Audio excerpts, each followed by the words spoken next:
Hi everybody, this is Craig Tanner for the Mindful Eye and the Photo of the Week on the Daily Critique.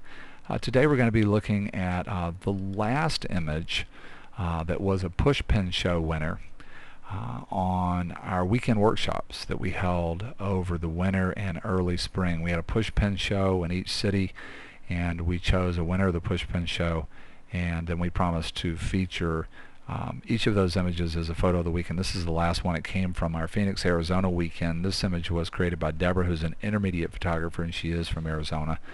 Deborah says this is a portrait of her 5-month-old rescue puppy in her backyard. He had been playing in the mud, and she came and stood over him and made this image. She took this with the Canon Rebel XTI, effective focal length of about 65 millimeters, and the rest of the metadata is ISO 400 f9 at 1/125th of a second.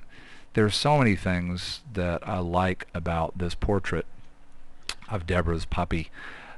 One of the things that's really powerful here, probably the most powerful thing about the portrait, is the eyes. And to me, there are a couple of takeaways that you could get from this image just relative to eyes that are very powerful. One is the idea in a traditional portrait like this, where it's all about the face, of getting a quantity of light in the eyes and also having nice catch lights. What do I mean by quantity of light? Where the eyes really seem alive, or there's a sparkle there, and boy, do you get a great sense of that in both eyes. You also have a dynamic catch light. The catch light in both eyes is in a third as far as the disc of the eye, so it's not in the middle, it's in a dynamic place.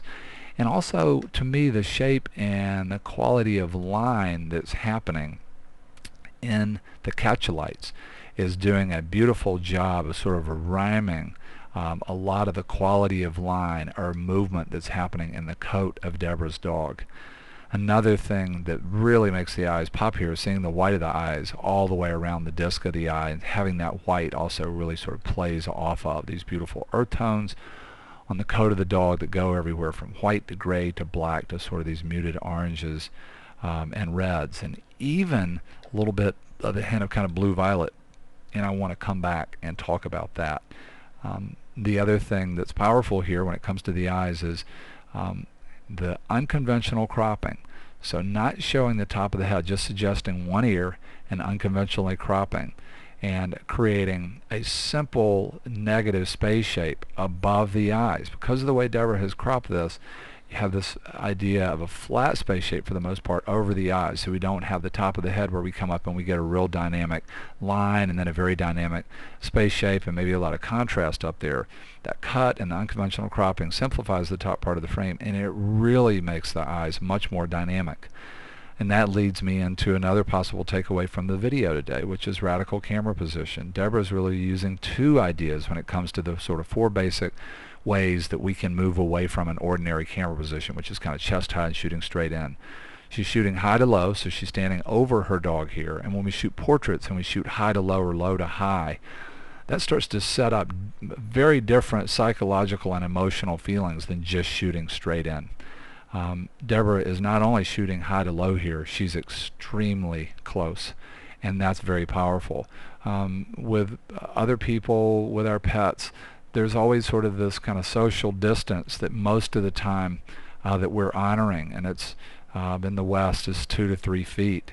We'll come in and we'll kiss our dogs a lot of times, but even a pet that you may have had for a very long time, if you do that in a hurry, a lot of dogs or cats will be uncomfortable with that. It's the same thing as human beings. If we just come into that space, so much of the time we're back further than this. And these shots where we get extremely close to portrait subjects has a big psychological effect on the viewer. I wanted to mention something else here that could be a possible powerful takeaway from this portrait, and it's, to me, specific to photographing animals, and specifically dogs that have a long angular face, not a flat face, let's say like a bulldog or a pug, but a much longer jaw and more of a snout.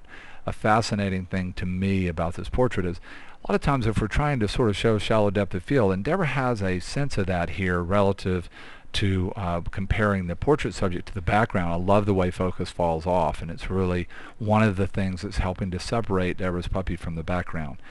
A couple of other things that we can mention in a second. What's interesting here is the effective focal length is a short telephoto around 65 millimeters. Middle aperture sort of stopped down to f9, and that's really created, to me, sort of the best of both worlds here. Because of how close she is to the dog, even at f9, at this focal length, there's a fall off of focus on the background. So there's a separation. There's a sense of sharp and then out of focus in the background. But when you look at Deborah's puppy's face, there's a really beautiful depth of field from these hairs. This is a really beautiful texture here in the nose, all the way back to the eyes. And a lot of times what will happen is if we're trying to throw the background out of focus, a photographer will have on a dog's face that's very angular, the front part of the snout will be very out of focus and the eyes will be sharp, and that can be a design distraction.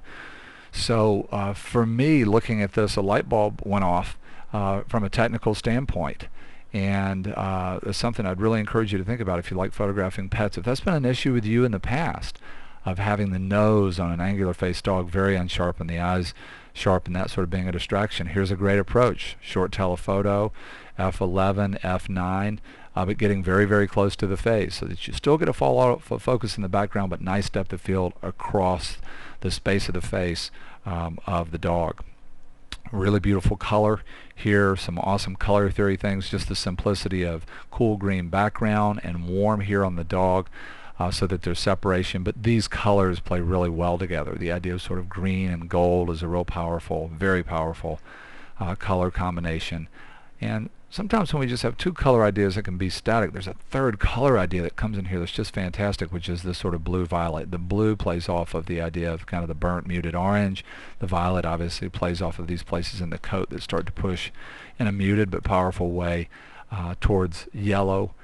There's a really strong sense of black. There's a very rich sense of black in some places in the image. You get to a true black point, and I'm really enjoying that and the richness that a true black point or powerful area of black can lend to the overall color design of the image. Another thing that I really enjoy here is the fact that Deborah's camera position relative to the dog's face has created a series of diagonals. So instead of just shooting straight in here, there's diagonal movement here.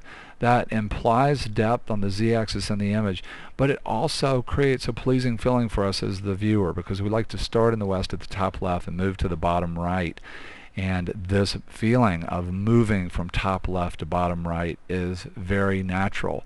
And in portraits, when the head appears to be tilted that way, it can suggest a softness and an openness. And I think those lines and the feeling of those lines go along so well with the eyes here. One of the things Deborah mentioned in her backstory was that because she was standing over this dog and it's a puppy and the dog had been playing in the mud, she almost felt like the dog was sort of pleading with her, almost as if the dog felt like, oh, she's coming in over me and I've done something wrong.